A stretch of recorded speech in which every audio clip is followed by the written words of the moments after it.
Hi hello friends, welcome back to our channel Ashu Reddy kitchen and vlogs. ఈరోజు మన ఛానల్లో చాలా సింపుల్గా ఈ యొక్క గ్రేవీతో ఇన్ని రకాల బిర్యానీ అయితే చేసుకోవచ్చు అనమాట. నేను గ్రేవీ ఆల్రెడీ ప్రిపేర్ చేశాను, లింక్ అయితే కింద ఇస్తాను చూడండి. ఆ గ్రేవీతో నేను బిర్యానీ ఎలా చేసుకుంటున్నాను అనేది నేను ఈ వీడియోలో చూపిస్తాను చూడండి. ఫస్ట్ అయితే ఇలా ఒక కడాయి పెట్టుకొని అందులో కొంచెం ఆయిల్ వేసుకొని అందులో కొంచెం జీలకర్ర అలాగే ఆనియన్స్ వేసుకొని ఆనియన్స్ కొంచెం కలర్ వచ్చేంత వరకు అయితే ఫ్రై చేసుకోవాలి. నేను ముందుగానే గ్రేవీ అయితే ప్రిపేర్ చేసుకున్నాను అనమాట. ఆ గ్రేవీ ఒక్కటి ఉంటే సరిపోతుంది అనమాట. మనకు ఎలాంటి బిర్యానీ అయినా చేసుకోవచ్చు. ఇంకా ఇవి అయితే ఫ్రై చేసుకుంటున్నాను చూసారా. ముందుగానే నేను ప్రిపేర్ చేసి పెట్టుకున్నాను. ఈ గ్రేవీ రెసిపీ అయితే నేను లింక్ అయితే కింద ఇస్తాను చూడండి. అదొక్క గ్రేవీ ఉంటే మనకు చాలండి. కూరగాయలు లేకుండా కూడా మనమైతే బిర్యానీలు చేసుకోవచ్చు. నేను ఇలా గ్రేవీ అయితే నేను రైస్ ఎంత తీసుకుంటున్నానో దానికి తగ్గట్టు గ్రేవీ తీసుకొని ఒక 5 మినిట్స్ అలా ఫ్రై చేసుకుంటున్నాను.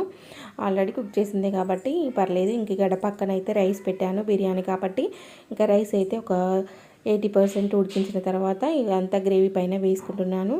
ఈ రైస్ అంతా కూడా వేసుకొని పైనుంచి కొంచెం కలర్ వేసుకుంటున్నాను. మీరు కావాలంటే కలర్ వేసుకోవచ్చు, లేదంటే లేదు. మనం మళ్ళీ సాల్ట్ యాడ్ చేయనవసరం లేదు, మనం రైస్లో వేస్తాం కాబట్టి. మీరు కావాలంటే గ్రేవీలో ఒకసారి చూసి చెక్ చేసుకొని మళ్ళీ వేసుకోవచ్చు.